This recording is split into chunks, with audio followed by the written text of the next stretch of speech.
welcome to my channel. If you're new here, my name is Brianne Beebe. I teach high school math in a small school district in New York State. Today's video is a collaboration. I'm working with a bunch of other teachers that are on YouTube, and we are all responding to the same questions all about setting up our classroom cultures. The first question is, what 3 words or adjectives describe your classroom culture? I always hate these questions. It doesn't matter what you want me to describe. If you want 3 words about it, I don't know. I'm a math teacher for a reason. So the first word that I would choose is calm. I try to maintain a calm demeanor throughout my class periods because I'm someone that can get riled up over really insignificant things, if I'm being completely honest. So I try to be the best version of myself while I'm teaching, and part of that is remaining calm when I ordinarily wouldn't. And I'm not 100% successful at this, but I try. And for the most part, when class is going, it's pretty calm. For my second word, I cannot decide between 2, so I'm cheating a little bit, but 2 words that I also strive for are warm and caring, and I work to show this in my interactions with my students. And again, I'm not 100% successful at achieving this every day, but I try. And I think that in the end, my students know that if they really needed something, they could absolutely come to me. For my third word, I'm choosing bright, and I'm thinking of it as like bright and happy. So maybe I'm cheating a little bit here, but I really did just select 1 word. So I convey this through my classroom decor. I don't have like a theme, but I like to decorate in rainbow neon colors. It just makes me happy. I find that surrounding myself with decor that makes me happy helps me to stay happy, so that I'm, again, giving the best of myself to my students when they are there with me.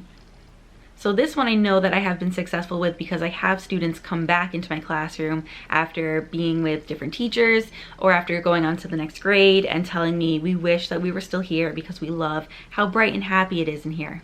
It also helps that I'm on the 2nd floor and get impeccable lighting in my classroom. Like around noon is selfie hour. I have kids that will line up at the windows and take their pictures because the lighting is fantastic at that time. Our next question is, what is one activity or routine that makes students feel welcome? And this could be something that I do just for the first day or something that's ongoing. So I'm going to choose one that's ongoing because every year we do the first day differently. Now, I hope none of my students are watching this video because it's probably going to shatter the magic if they are. But one thing that I like to do is have random off-topic conversations. My students don't know that these happen on purpose. So I use these as brain breaks, or if this happens a lot, we have students that need a little bit more time to finish writing down the notes or finish what they're doing, but a lot of other students are done and ready to move on. I feel like if I don't do something with that little bit of time, I'm going to lose the students that are already finished. So I just start a random conversation. The easiest way to do it is to talk about food. So if I'm craving a certain food, I will share that. I'll say, I know it's 9 a.m., but I really, really want some cheese fries right now. And then we have an off-topic conversation. Food is easy because everybody gets to experience it. Everyone has a favorite food. It's a great thing to start talking about. So I get a conversation going, I hear from a few kids, I listen to them, I validate what they're telling me, and then I say, okay, well, now we gotta go back to the math, which is disappointing, and certain topics it's harder to go back than others, but it was just like a nice break and a little bit of bonding, and then we go on. Our third question is, how do you develop a growth mindset? And I just like to keep reiterating or kind of correcting some of the words that my students choose to use, like just adding on the word yet to different statements that they say. And another thing that I like to do at the beginning of the year is give them a growth mindset questionnaire. So we just kind of see where they are and compare fixed versus growth mindsets so that they're at least aware of it. In the past, I've also shown a short YouTube video just kind of explaining it to them. And that's usually where it ends. I wish I could say that we went on and did more things, but typically I kind of redirect some of their comments so that it becomes more of a growth mindset thing. Our next question is, how do you develop leadership skills? And for me, this really pertains mostly to when I'm advising a class or a club, which I wasn't able to do the past year, but I've had students in math club or I've been an advisor to the senior class, and just working with those students that are in the leadership positions, I've been to a leadership academy as part of NJROTC, so I'm able to kind of assess where they are and help them get to the next level in their leadership, but I don't think that's something I could really explain in this kind of a video. But as far as leadership roles go in the classroom, I kind of just let it happen naturally. My students are seated in groups, so usually there is like that one student leader, and I'll kind of push them as a leader, but nothing really specific that would be worth sharing in this video, I think. Our next question is, what is a beginning of class or end of class routine you have that contributes to your classroom culture? So at the beginning of class, we will do random off-topic conversations for a minute while we're finishing up the do now.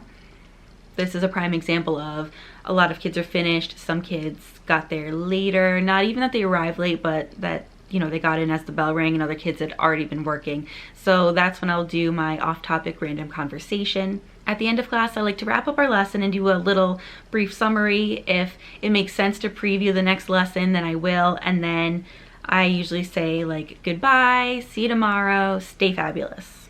Stay fabulous is my favorite thing to say to my students. I don't know why. I think mostly it's like that I assume that they're already fabulous because they usually don't feel that way about themselves when they're teenagers. Our next question is there something new that you are going to incorporate next year? So the answer is yes, but I'm not totally sure yet. I'm still planning out back to school. So for me, we got out the end of June. We don't go back until the beginning of September. So I still have over a month left of summer. And I know I definitely want to try new things because I always look for that this time of year. It's like finding New Year's resolutions. So I'm considering different things. I have not decided on anything yet. One thing that I'm really interested in though is attendance questions, where basically you post a question on the board and it's like a this or that question. Like, would you rather A or B? What is better, this or that? And students answer the question instead of saying here or present for when you do attendance. The thing is, I don't take attendance by calling out their names. I just look for them. So it might be more of a random topic conversation thing, but it might be one that we do together in class, like a planned, like they would actually know that this is a planned random conversation, I guess. But I would like to go around the room and hear from everybody at the beginning of class. Our final question is, what is one piece of advice you would give a new teacher in regards to creating classroom culture? My advice is to plan for it and decide what you want your classroom culture to be, and then figure out what steps you have to take to get it there. And a lot of that you're not going to know until those students are in your room with you. But if you do not decide on what you want from your classroom culture, your students are going to decide it for you. But that classroom culture is so important because building those relationships with your students is key. If you have a strong positive relationship with your students, it's going to help them achieve academically and will help you manage your classroom. I feel like if you're on teacher social media, you probably know that already, which is great because when I started teaching, that's not something that they taught us in college at all. And teacher social media wasn't a thing yet. So it's just so great to see all these different ideas. So if you're not on Teacher Instagram, or on Twitter, get involved somewhere, whatever makes you happy and comfortable. There's Facebook groups all over, I'm sure. So find your teacher people that will lift you up and get ideas from them and ask them for advice as well.